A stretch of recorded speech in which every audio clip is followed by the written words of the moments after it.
네, 간단히 한번 같이 한번 빠르게 한번 해볼게요. 그때 하지 않았나 이거? 안 했어요?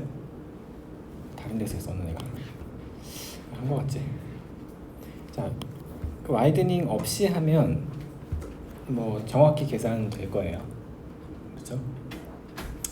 와이드닝을 하고 하면 어떻게 되나요? 그러니까 지금 이 예제에서의 포인트는 원래는 이게 정적 분석, 그러니까 정적 분석, 앱스트랙트하게 프로그램을 실행할 때 정적 분석의 한 가지 특징은 프로그램의 실제 의미 같아도 신택틱한 특성이 다르면 결과가 다를 수 있다. 그게 이제 실제 실행이랑 달라지는 점 중 하나인데, 예를 들어 얘가 앞에서는 이렇게 돼 있었죠. 이렇게 돼 있을 때는 와이드닝을 해도 와이드닝을 안 썼을 때랑 같은 결과를 내는데, 이제 이 예제에서의 포인트는 조금 바꾸면, 의미를 동일하게 유지하면서 바꾸면 아마 안 될 겁니다. 네, 안 되고 이 지점에서는 x 10이라고 했으니까 x가 10으로 나오겠지만, 이런 데서 원래는 여기서 0에서 10이 되나?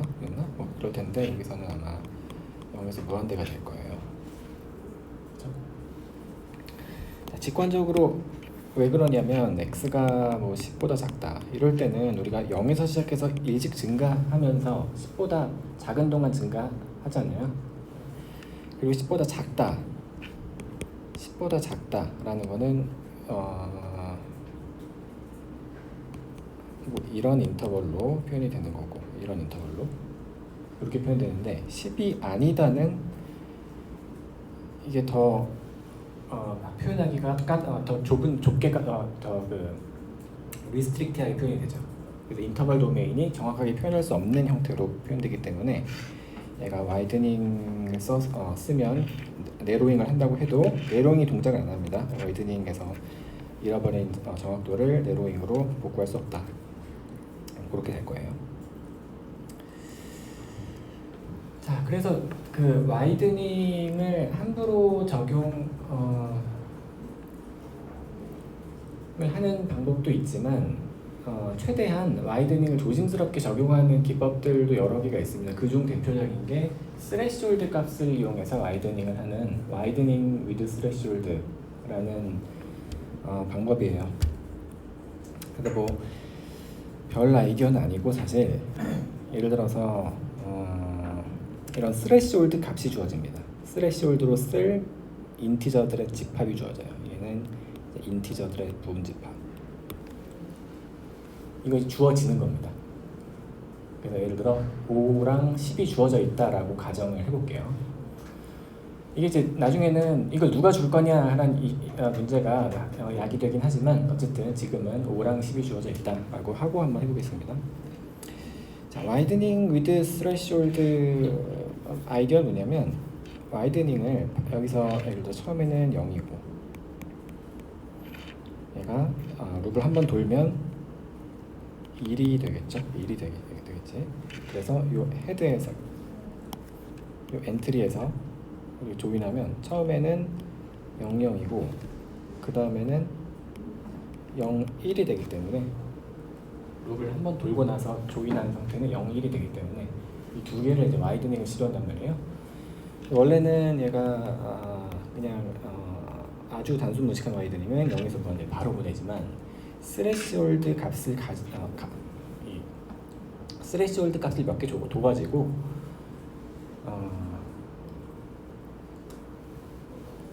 조금 더 정교하게 해보겠다는 겁니다. 그래서 예를 들어 스레시홀드가 5가 들어있다 그러면은 00이랑 02를 와이드닝 할 때, 지금 언스테이블한 게 어퍼 바운드니까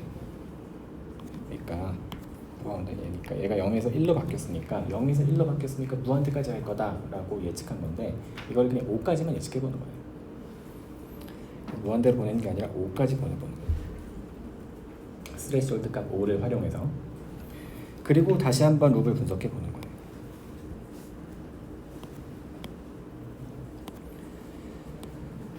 자, 그래서 한번 해보면, 자, 그래서 룩을 한번 돌고 난 다음에 인풋은 0에서 5가 됩니다. 그걸로 이 아래로 내려가는데 이제 x가 10이 아니니까 통과하겠죠. 그래서 1 증가시키면 1에서 6이 될 거고 next 입력은 0에서 6이 되겠죠. 그래서 이전 입력이 0에서 5고 next 입력이 0에서 6이니까 엔트리에서 이 두 개를 다시 와이드닝을 하면은 5를 이용해서 스레시홀드를 써가지고 와이드닝을 해서 다시 한번 분석했더니 스틸 스테빌라이즈가 안 됐어요. 그래서 next 스레시홀드 값을 이용해서 와이드닝을 거기까지 또 합니다. 0에서 10까지 가보는 거예요. 그래서 0에서 10까지 간 값으로 분석해보면 x가 10이 아니다 라고 그랬어요. 그래서 0에서 10이 아니다 라는 거는 0에서, 여기서 10을 빼는 거죠. 그래서 10이 빠지고 0에서 9가 됩니다. 1 증가시키면 1에서 10이 되겠다. 그래서 이 룹의 세 번째 룹을 돌 때 예전 값은 0에서 6이었고 새로 들어온 값은 0에서 10이었고 예전 값은 새로 들어온 값이 0에서 10. 이제 스테빌라이즈가 돼가지고 와이드닝이 픽스 포인트에 도달하게 됩니다. 이렇게 하면 그 리스트 픽스 포인트 와이드닝 없이 계산했던 그 값이랑 동일한 결과를 얻게 된다.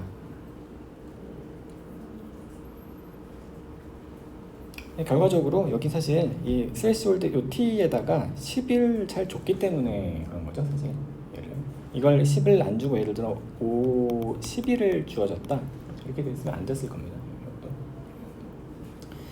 그래서 가능은 하지만 이 스레시홀드 값을 잘 주는 게 챌린지다.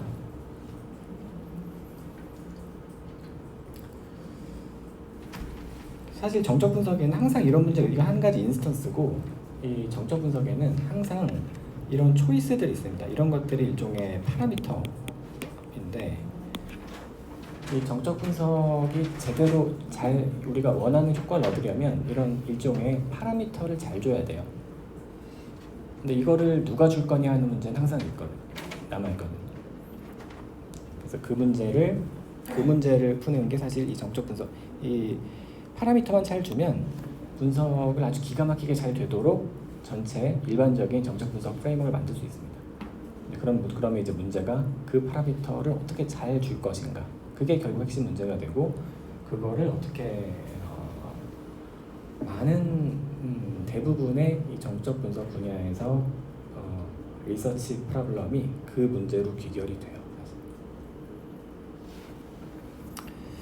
아무튼 우린 지금 주어져 있다고 가정하고 어떤 그 일반적인 와이드닝 위드 스레시홀드라는 걸 살펴봤습니다. 뒤에 있었구나.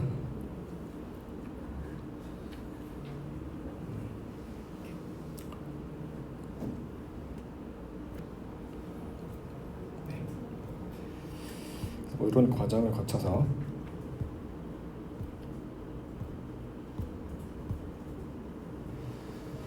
그래서 한번 정의를 해보면 와이드닝 오퍼레이터가 조금 바뀌는 거예요.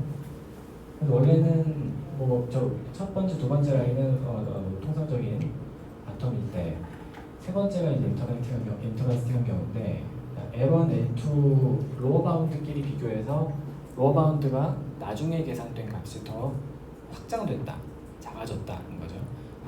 그러니까 더 확장을 했어요. 그러면 예전에는 극한값으로 보내던 거를 지금은 현재 주어진 이 스레시홀드 셋 T 안에 있는 것 중에서 가장 우리가 타이트하게 쓸 수 있는 걸 선택해서 거기까지 간다는 겁니다. 자, GLB 라는 함수를 정했는데 T, set T를 받고 현재 값 N을 받아가지고 이 N보다 작으면서 가장 타이트한 거, 작은 것들 중에 가장 큰 거,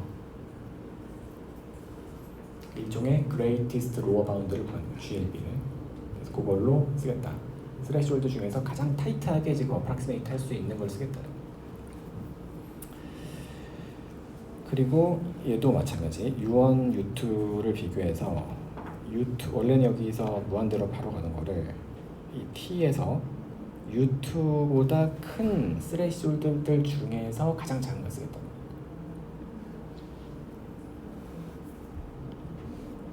사실 얘보다 큰 것들 중에서 아무거나 써도 되긴 하는데 가장 정확하게 하려면 가장 작은 걸 쓰면 되겠죠. 그래서 이런 어프로치를 와이드닝 위드 스레시홀드라고 한다.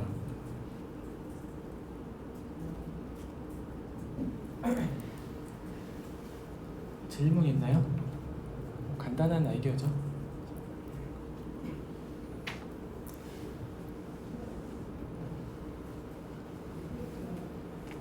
자, 그래서 우리 인터벌 도메인까지 살펴봤고요.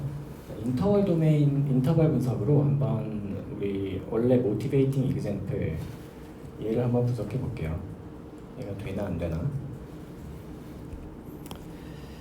자, 원래 우리 뭘 하고 싶냐면 A, B가 0보다 클 때 Q, R, 그러니까 몫을 구하고 나머지를 구하고 싶습니다. 그래서 R은 계속 B를 빼는 거고 Q는 Q 더하기 R이 B보다 클 때, 그러니까 R이 B보다 크면 나머지를 구하기 위해서 B를 계속 빼는 거예요. R에서 A에서 계속 빼는 거죠. 그리고 그 몇 번 뺐는지가 몫이 되겠죠. 자, A, B는 0 이상이라고 그랬으니까 인터벌로 표현하면 0에서 인피니티 A, B가 둘 다 이런 인터벌까지 가질 겁니다. 우리가 뭐 이렇게 표현하지만 이렇게 표현해도 같은 거죠. 이런 컨스트레인트가 정확히 지금 인터벌 도메인이 표현하는 컨스트레인트. 이거를 인터벌 값으로 이렇게 표현하는 것뿐이지. 어쨌든 A, B는 저런 프리컨디션을 가지고 Q랑 R이 탑에서 시작을 합니다. Q를 0으로 하면 Q가 0의 값 0, 인터벌 0이 되고 R은 탑이고 R에다가 A를 어사인하면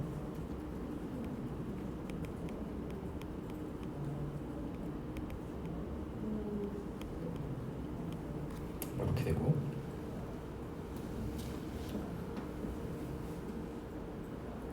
룹의 엔트리 3번으로 들어가서 3번의 아웃풋이 그대로 프로파게이트 그립니다. Q는 현재 0이고 R은 논 네거티브 인티저다.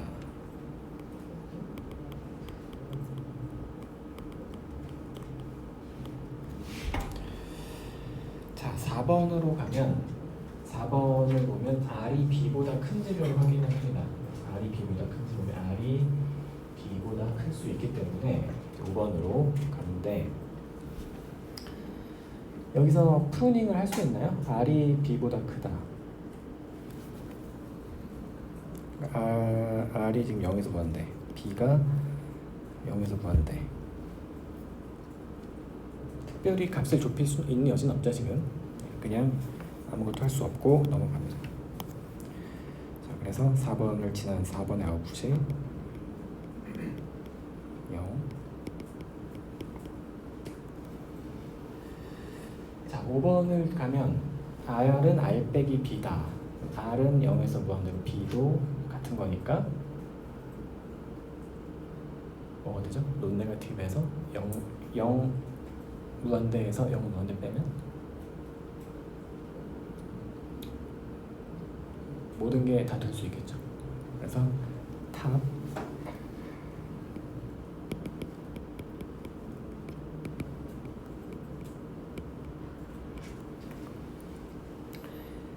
Q를 1 더하면 Q가 1이 됩니다.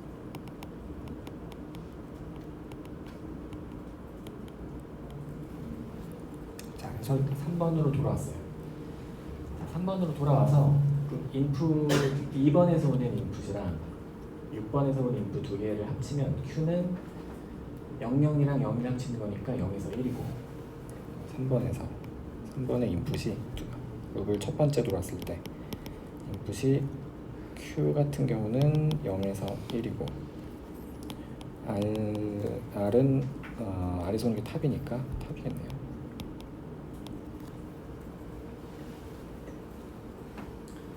자, 그래서 이걸 가지고 4번, 7번으로 보내요. 그러면 Q가 0에서 1을 와이드닝 해야지. 그래서 조인한 다음에 여기서 원래는 이 Q 값이 0에서 01로 바뀐 거니까 0에서 무한대로 보냅니다. 그래서 여기서 0에서 무한대가 되고 Q의 값이 여기도 마찬가지.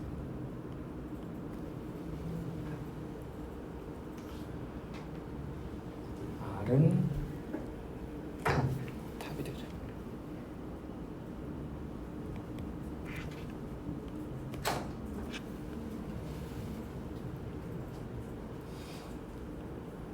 자, 그래서 4번으로 가보면 R이 B보다 크다.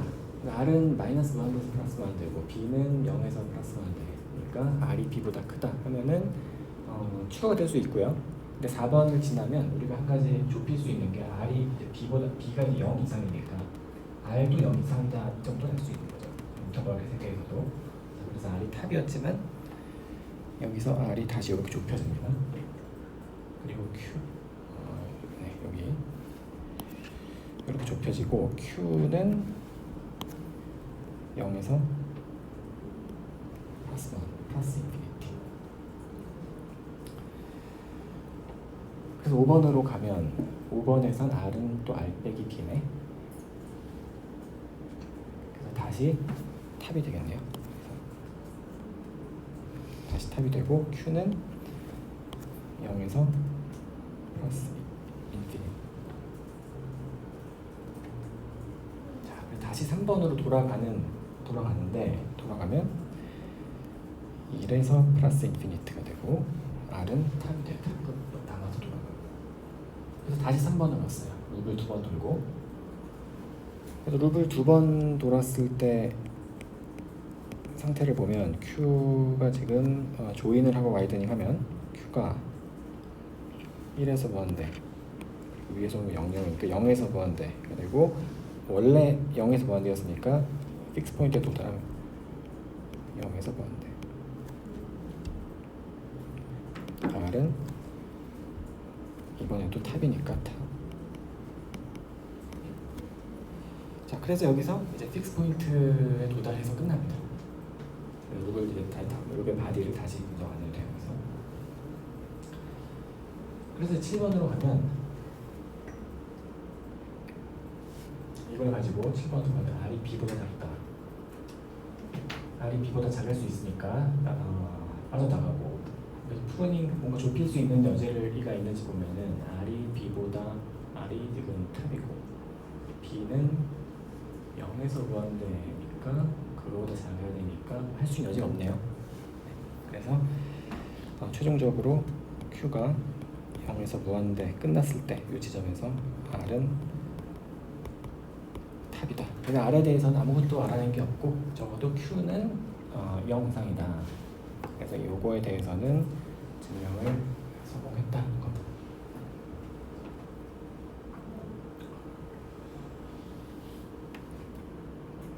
질문 있나요? 혹시 뭐 제가 뭐 잘못한 거 있나요? 여기서 이상한 거 있어요?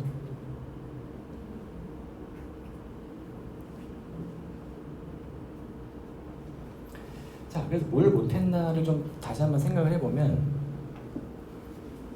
자, 이 경우에 뭐가 이상하냐면 뭐가 부정확하냐면 좀 따져봅시다. 자, 요 지점에서 5번에서 6번으로 볼 때 여기서 보면 R이 탑이에요. 근데 사실 R의 값은 R 빼기 B야. 근데 그 위에서 바로 R이 B보다 크다고 그랬어요. 그러면 R 빼기 B는 0보다 커야지. 그래서 사실 실제 실행에서는 이 지점에서 여기서 R이 0에서 인피니티다라고 해야 할 수 있는 건데 충분히 이제 인터벌 도메인에서는 그런 사실들을 캐치를 못한 거죠.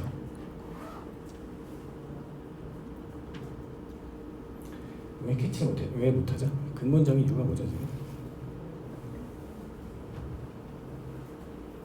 자, 여기서 R 빼기 B가 0 이상이다. 이거를 알아내려면 뭘 알아야 되냐면 R이 B보다 크다를 알아야 돼요. 근데 여기서 인풋을 보면 R도 탑이고 4번의 인풋을 보면 R도 탑이고 그리고 B도 거의 탑이에요.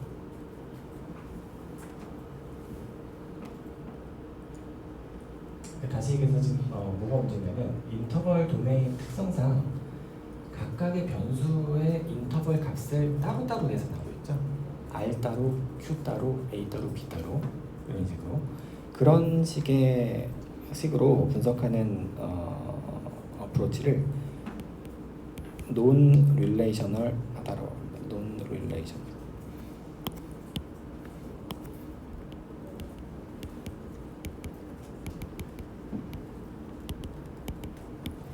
변수 간의 관계를 무시하고 분석한다. 따로따로 독립적으로.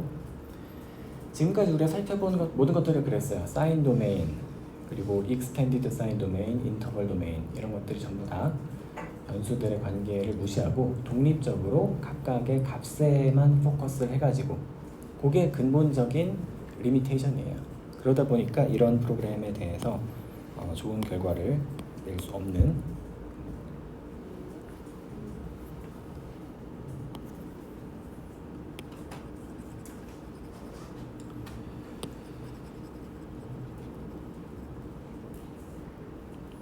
그러니까 다시 얘기해서 이 프로그램을 실제로 실행시키면 이게 이 지점에서 이 프로그램을 실행시킬 때마다 이 지점에서 등장하는 메모리들을 스냅샷을 쫙 한번 나열해 보면 어떤 것들이 있을 거냐면 예를 들어 A, B는 생략하고 R과 B만 써볼게요.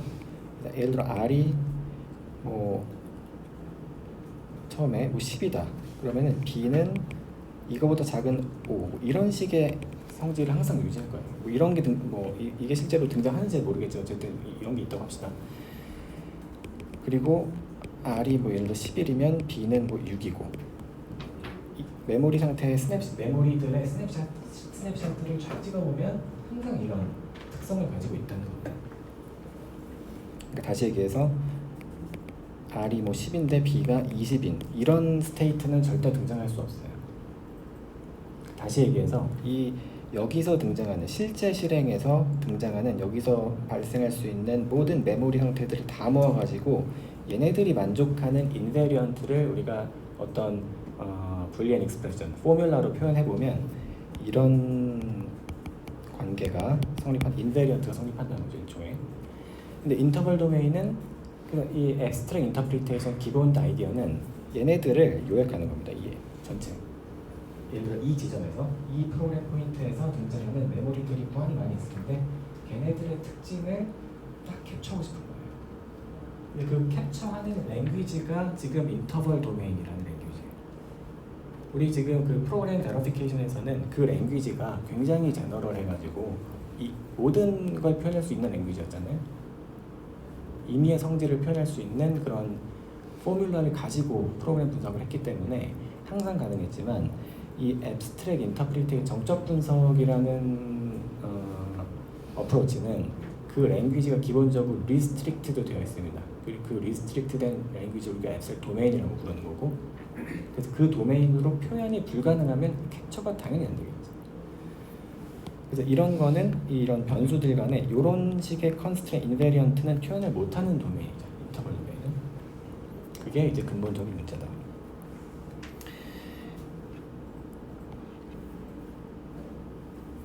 네, 질문 있나요 혹시?